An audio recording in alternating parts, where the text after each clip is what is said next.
Bienvenidos al curso virtual Gestión de Despacho Judicial y Dirección de Audiencias Orales en los Procesos Civiles, el cual está dirigido a ustedes, los jueces civiles del Perú, y dicho curso es organizado por el equipo técnico institucional de implementación de la oralidad civil Poder Judicial. Yo soy Lorenzo Bujosa Badell, docente académico, catedrático, full professor de la Universidad de Salamanca. El tema que me corresponde en esta grabación es el de oralidad civil y mediación y el proceso electrónico, y voy a aprovechar para comentar algunas de las situaciones extraordinarias que se están dando en la oralidad, en la inmediación, en la actividad procesal, en esta época que nos ha tocado vivir de pandemia, que ha supuesto una influencia tremenda a la actividad en general y, por supuesto, a la actividad procesal. En un tiempo relativamente breve me gustaría tocar algunos de los puntos importantes que se plantean ante la necesidad de una implementación del proceso electrónico y una revalorización o una consideración, sopesar en definitiva el valor de la oralidad y la inmediación en nuestros procesos civiles. Voy a empezar con unas alusiones concretas a la realidad española que supongo que no serán muy distintas a la peruana, pero una de las virtudes de este curso puede ser la comparación entre un sistema y otro. Como les decía, el 14 de marzo tuvieron lugar influencias jurídicas inevitables ante la situación de pandemia. Se aplicó el artículo 116 de la Constitución, que permite decretar por el Gobierno el estado de alarma mediante un decreto acordado por el Consejo de Ministros por un plazo máximo de 15 días, dando cuenta al Congreso de los Diputados unido inmediatamente al efecto y sin cuya autorización no puede ser prorrogado dicho plazo. El plazo ha sido prorrogado por 15 días en 5 ocasiones ya. La última de ellas se ha publicado en el Boletín Oficial del Estado este sábado pasado, el día 23 de mayo, y tiene también alguna importancia procesal que les voy a mencionar. La cuestión es que la Ley Orgánica 4.981 de 1 de junio desarrolla estos estados excepcionales, el estado de alarma, el estado de excepción y el estado de sitio, y en virtud de esta ley el gobierno español decretó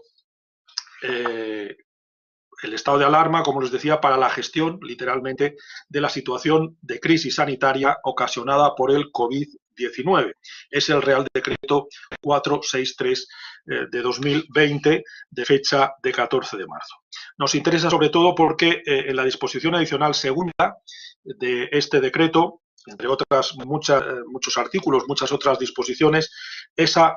tiene un contenido estrictamente procesal. Se suspenden términos y se suspenden e interrumpen los plazos previstos en las leyes procesales para todos los órdenes jurisdiccionales. El cómputo de los plazos se reanudará en el momento en que pierda vigencia el presente Real Decreto o, en su caso, las prórrogas del mismo. Y luego en los apartados siguientes se establecen una serie de excepciones en el orden jurisdiccional penal, en el resto de órdenes jurisdiccionales, para, sobre todo, casos urgentes. En los casos urgentes no opera esa suspensión de los plazos, cuestiones que se consideran esenciales, que no pueden ser, que no pueden ser paralizadas y, por lo tanto, deberán tramitarse de manera urgente. Por ejemplo, procedimientos de habeas corpus, actuaciones en los servicios de guardia, actuaciones con detenido. En materia civil, por ejemplo, la autorización judicial para el internamiento no voluntario por razón de trastorno psíquico o la adopción de medidas o disposiciones de protección del menor de carácter urgente. Hay también una cláusula para la no suspensión en casos en que pueden producirse perjuicios irreparables en los derechos e intereses legítimos de las partes en el proceso. En el acuerdo que les mencionaba, en el quinto acuerdo de convalidación del estado de alarma, se contiene ya una fecha para la reanudación de los plazos procesales. Como les decía, publicado en el Boletín Oficial del Estado el sábado 23 de mayo, el punto 9 de ese acuerdo establece que con efectos del 4 de junio de 2020 se derogará la disposición adicional que les he leído antes del Real Decreto 463 relativa a la suspensión de plazos procesales. El 4 de junio, por lo tanto, se reanudan los plazos procesales, se alza, dice literalmente, continúa diciendo el apartado 9, se alzará la suspensión en esa misma fecha. Por lo tanto, nos encontramos con dos situaciones que necesitan un cuidado especial en muchos órdenes, pero también respecto a la aplicación de las normas de la oralidad, la inmediación en las actuaciones procesales en general, pero estamos hablando de las actuaciones procesales civiles. A esos efectos ha habido distintas propuestas, distintas discusiones de distintos colectivos, de los abogados litigantes, de los letrados de la Administración de Justicia, de los fiscales. Cada uno de ellos, los colectivos organizados, han propuesto planes para lo que se denomina la desescalada, para la entrada en el estado de transición, relación de transición hacia lo que se denomina a veces, entre comillas, la nueva normalidad. De esas propuestas muy abundantes, el Gobierno, que mantiene, por lo tanto, su capacidad normativa durante el estado de alarma, dictó el Real Decreto Ley, por tanto, con fuerza equivalente a la ley formal, de 28 de abril 16 de 2020, de medidas procesales y organizativas para hacer frente al COVID-19 en el ámbito de la Administración de Justicia. Y entre muchas disposiciones, creación de procedimientos específicos, como uno dedicado específicamente a la materia de familia, un procedimiento especial y sumario en materia de familia, se establece, como digo, entre las medidas organizativas y tecnológicas, la posibilidad de celebrar actos procesales mediante presencia telemática. La inclusión de medios telemáticos en nuestro proceso no es tan nueva. Ya en 1994 la Ley Orgánica del Poder Judicial habló de la introducción de estos en la medida de lo posible, lo decía genéricamente. La introducción de estos medios tecnológicos, de ciertas declaraciones, por ejemplo, para la protección de personas vulnerables, personas de menores, por ejemplo, de menores de edad, y se han encontrado con la dificultad práctica de las limitaciones, no tanto organizativas, no tanto procesales, sino sobre todo con las limitaciones presupuestarias. No procesales porque la Ley de Enjuiciamiento Civil, que es la Ley 1/2000, que es el nombre de nuestro Código Procesal Civil, ya previó como una introducción importante la oralidad en los procesos civiles. Oralidad que se ha mitificado, y ahora voy a hablar de ello, porque acabo de consultar los datos de la última memoria del Poder Judicial y en torno al 40% de asuntos de los tribunales de primera instancia son asuntos monitorios, por lo tanto que se pueden resolver simplemente con documentación sin necesidad de audiencias orales. Por lo tanto, adelanto una conclusión, me parece que la oralidad es importante, pero en los casos en que decididamente valga la pena. Hay otros asuntos en que la oralidad vendría a ser superflua. Hay que colocar esas garantías, estos principios en su verdadera medida. Bien, es verdad que en la historia española teníamos una tradición grande de escritura que ni siquiera con la introducción de procedimientos que tenían el nombre de verbales en la práctica supuso la introducción de la oralidad. No ha sido hasta la entrada en vigor de la Ley 1/2000, fue un año después, el 8 de enero de 2001, cuando se introdujeron las garantías de la oralidad y la inmediación, con la importante introducción de la sanción procesal, si no hay inmediación, la sanción procesal de la nulidad. Por lo tanto, eso supuso que ya en los casos, en más de la mitad de los casos de primera instancia, los asuntos tienen que llevar esa actuación oral en la que se debate y se introducen sobre todo la parte probatoria. No solo es la audiencia probatoria, sino también la audiencia preliminar, en la que se va a sanear el procedimiento en la medida que sea posible. Entonces, quiero decir, introducción de la oralidad, importante, cambio de chip, cambio de perspectiva, pero no total. Como digo, el 4% de asuntos siguen y funcionan bastante bien la estructura monitoria y siguen, por tanto, con documentación escrita. Por tanto, este es el contexto en el que se aplica este artículo 19, que habla de celebración de actos procesales mediante presencia telemática. Dice, durante la vigencia del estado de alarma, es decir, ahora mismo, y hasta 3 meses después de su finalización, constituido el juzgado o tribunal en su sede, los actos de juicio, comparecencias, declaraciones y vistas, y en general todos los actos procesales, se realizarán preferentemente mediante presencia telemática,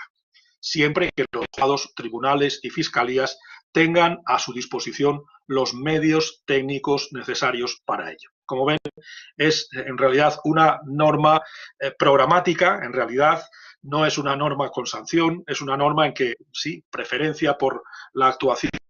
y la presencia telemática, utilicemos las videoconferencias, utilicemos las vías de las nuevas TICs, de las nuevas tecnologías, pero siempre que los juzgados, tribunales y fiscalías tengan a su disposición los medios técnicos necesarios para ello. Volvemos a chocar con las limitaciones presupuestarias, con la complicación en España de que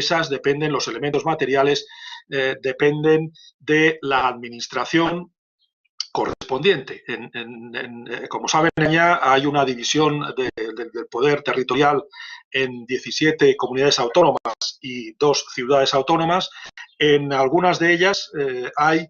un traspaso de competencias en materia de algunos elementos personales y de elementos materiales al gobierno regional, al gobierno autonómico, dicho sea con mayor precisión. En otros territorios sigue el Ministerio de Justicia suministrando estos medios materiales y teniendo en su organización a los funcionarios de los juzgados, todos salvo el personal jurisdicente y los letrados de la Administración de Justicia. Por supuesto, son esas administraciones las que serán responsables de suministrar los medios suficientes para que esto funcione. Me consta que ha habido esfuerzos presupuestarios, pero las propias normas y el propio Consejo General del Poder Judicial pues hablan y dicen que en la práctica no es posible la generalización todavía en nuestro país de estas audiencias telemáticas. Por lo tanto, la realidad a veces sigue siendo tozuda, sigue siendo persistente y por mucho que la norma quiera, no tenemos todavía medios suficientes. Esto que les he leído era el apartado primero del artículo 19, tiene 3 apartados más con un contenido que posiblemente nos interesa algo menos, sobre todo el segundo y el cuarto. El segundo dice, no obstante lo dispuesto en el apartado anterior, en el orden jurisdiccional penal será necesaria la presencia física del acusado en los juicios por delito grave. Por lo tanto, en los casos graves, en los casos de delitos graves, parece que hay una desconfianza respecto a estas conexiones telemáticas y hay que optar, no hay opción por la presencialidad, por supuesto, teniendo los resguardos suficientes, teniendo la prudencia suficiente y manteniendo las distancias de seguridad. En tercer lugar, dice, las deliberaciones de los tribunales tendrán lugar en régimen de presencia telemática cuando se cuente con los medios necesarios para ello. Otra vez, la limitación presupuestaria. Si contamos con dinero suficiente para tener los medios, podremos realizar esas deliberaciones de manera telemática. Si no, pues vamos a tener que mantener la suspensión, la acumulación de asuntos y, por tanto, posponiendo el grave problema de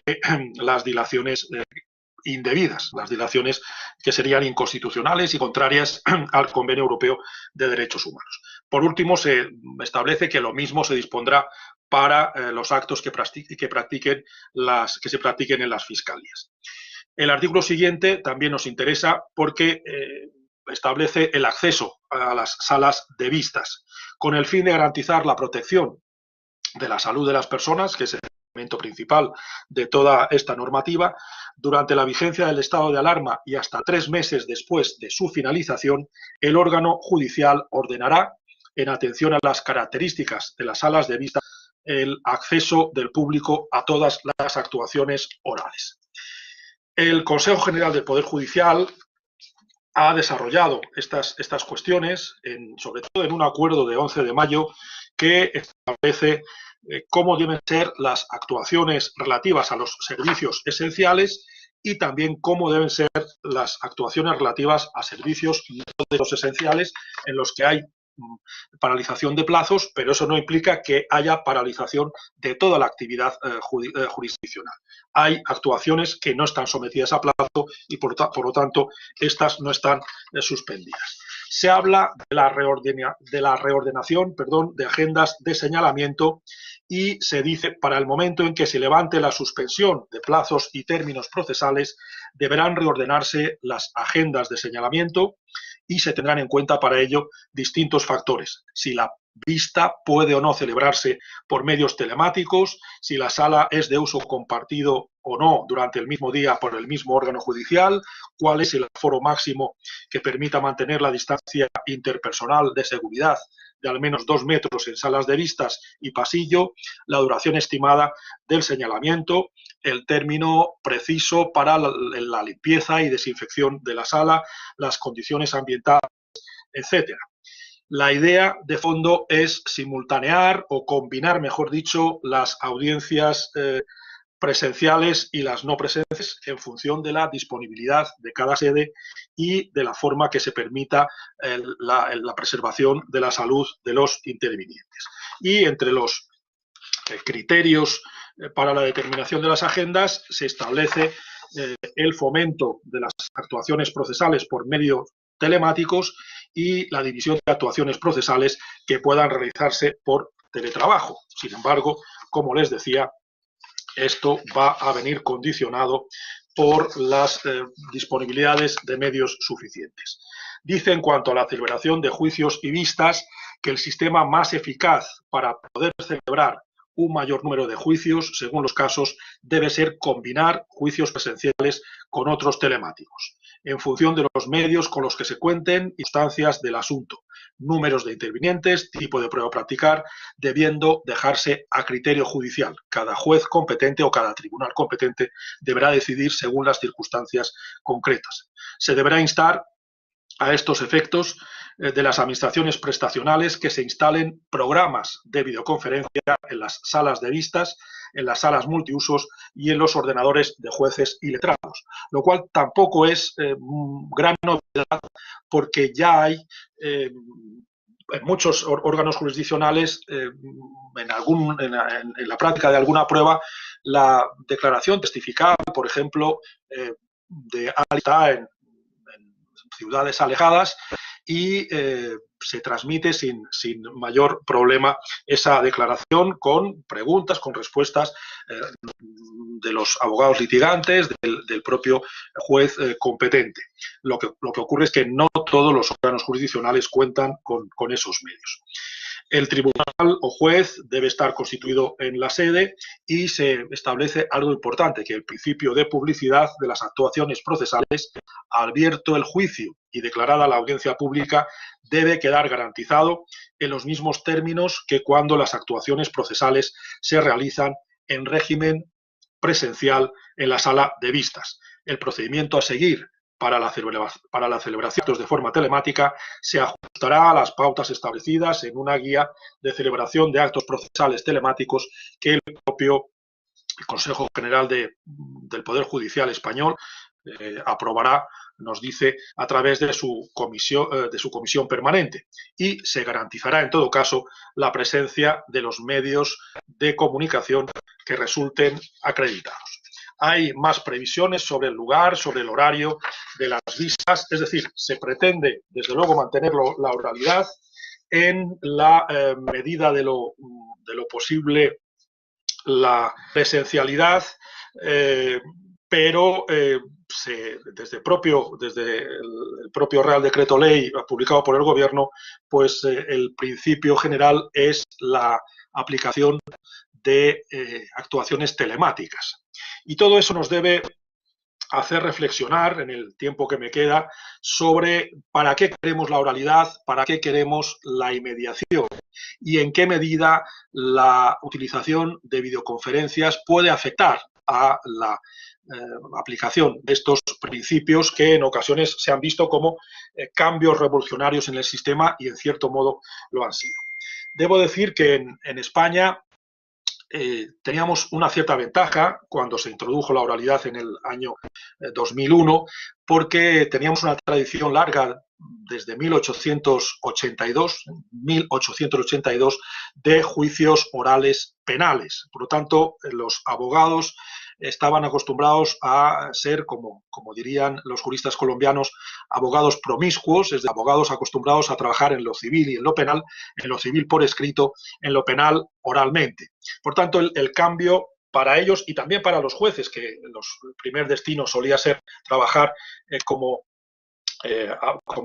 jueces de primera instancia y como jueces de instrucción penal, tampoco era tanta novedad el sistema, pero sí un cambio importante en cuanto a la estructura mental. Tanto para los jueces como para los abogados litigantes, la oralidad supone el ir estudiado de casa, el haberse preparado ya todo lo que y supone el fondo del asunto, porque en el debate, en el diálogo, tanto en la audiencia preliminar como en la audiencia de prueba, van a tener que discutirse, plantearse, resolverse y a veces impugnarse cuestiones que deben conocerse bien. Si no, no se podrá ser buen abogado, si no, no se podrá resolver bien por parte del personal jurisdicente si no se ha estudiado bien el asunto. Antes que ocurría en los procesos civiles, me imagino que en el Perú también, que el juez, con toda su buena voluntad, entraba en conocimiento del asunto pues la tarde que con esfuerzo y fuera del horario de trabajo oficial se dedicaba a dictar sentencia. Era en el momento cuando le habían tomado declaraciones los funcionarios del juzgado, era en ese momento cuando se enteraba de qué ponía la demanda, de qué ponía la contestación, dónde estaba la controversia, cuáles eran las pruebas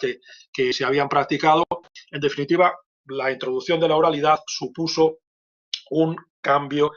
de mentalidad, un cambio de chip, por tanto, del juez, y una justicia teóricamente más ágil, Digo teóricamente porque luego en la práctica nos hemos visto sorprendidos que los señalamientos de vistas y de audiencias pues tienen que tener su tiempo y a veces tienen que tener su suspensión porque no comparece el testigo que tenía que comparecer por causas justificadas, el abogado tiene varios señalamientos al mismo tiempo y debe señalarse para una fecha posterior, con lo cual ha habido verdaderos escándalos de señalamientos que se van varios años más allá. Por lo tanto, las supuestas ventajas de la oralidad se pierden por el camino. Desde luego ha habido una mitificación de la oralidad ya desde una famosa conferencia de Giuseppe Chiovenda a principios del siglo XX, como señala el profesor Montero Aroca, y, bueno, con parte de razón. Es decir, hay muchos supuestos, muchos casos en que la oralidad supone el facilitar una justicia pública, esperanza de superación de los retrasos, un punto de apoyo para la aplicación de las garantías constitucionales, que son las verdaderamente importantes en el proceso. Y, bueno, en algunos casos ha dado lugar a una discutible equiparación del proceso oral con el proceso adversarial de partes anglosajonas. No voy, a estas alturas creo que es evidente que no hay procesos partes, es decir, el proceso tiene que ser un proceso con partes, pero no necesariamente un proceso con partes en que el juez es un mero espectador, es un mero árbitro entre como si fuera un partido de tenis, entre los intercambios de pelota que se hagan la parte demandante y la parte demandada. El juez, creo que con los debidos límites y con el debido respeto a la imparcialidad, debe tener una actuación activa que la oralidad permite, que la oralidad propicia. Y la oralidad, además, se ha visto como una supuesta matriz de principios, los llamados principios consecuencia, de los que se deriva, por ejemplo, el predominio de la palabra hablada sobre la palabra escrita, lo cual no quiere decir necesariamente convertir todo en oral, porque eso puede producir problemas. Creo que son exageradas algunas posiciones en algunos ordenamientos en que exigen que todo sea oral. Creo que no es necesario. En primer lugar, porque necesitamos documentar, como decían los medievales, los juristas medievales, verba volant, las palabras vuelan y hay que aterrizarlas, hay que documentarlas principalmente para poder impugnar lo que se haya resuelto en el proceso. Otro principio de consecuencia, el de la inmediación, principalmente la relación entre el juzgador y la práctica de la prueba, sobre todo la prueba de naturaleza personal, las declaraciones de testigos, las declaraciones de las partes, que se dice que el juez debe poder apreciar directamente como fuente de su cognición, como fuente de su conocimiento para poder declarar luego lo que corresponda en la sentencia. En definitiva, se habla de la oralidad como punto importante para la aplicación de los principios derivados directa o indirectamente de la Constitución, principios de contradicción, de igualdad de armas, de inmediación, de publicidad en la práctica de la prueba. Ya nuestro Tribunal Constitucional, en la sentencia número 1 de 1995, decía: el procedimiento probatorio necesariamente ha de tener lugar en el contradictorio que en forma oral se desarrolla ante el mismo juez o tribunal que ha de dictar la sentencia. Aquí está la oralidad y está la inmediación. Pero, obviamente, hay ciertos inconvenientes para la oralidad, ciertas limitaciones y en ocasiones puede ser disfuncional. En ocasiones la oralidad, sobre todo les hablaba de procedimientos que son básicamente documentales, la oralidad puede ser superflua y en aquellos casos que es necesaria la cooperación internacional, pues la oralidad también puede suponer problemas. En realidad, por ejemplo, en la construcción de un proceso transfronterizo europeo para asuntos de menor cuantía, se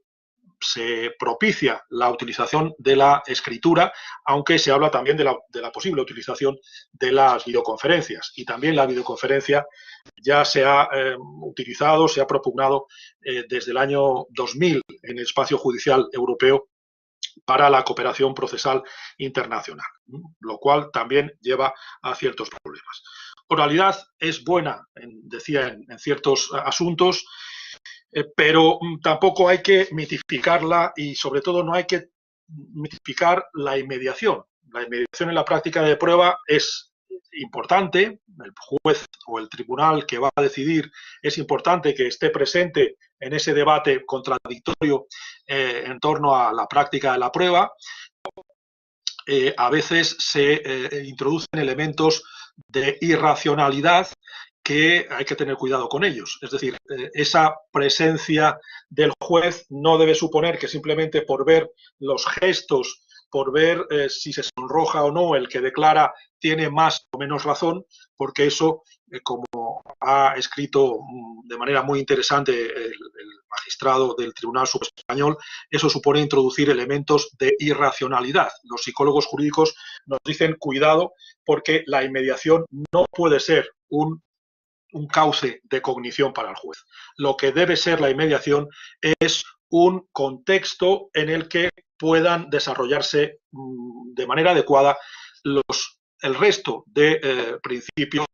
derivados de la oralidad o relacionados con la oralidad, derivados básicamente de la exigencia constitucional. La contradicción se desarrolla en estos casos mejor. El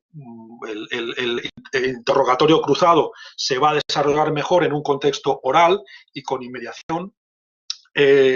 La posible actuación del juez dentro de ciertos límites, pero para aclarar ciertas cosas se realiza mucho mejor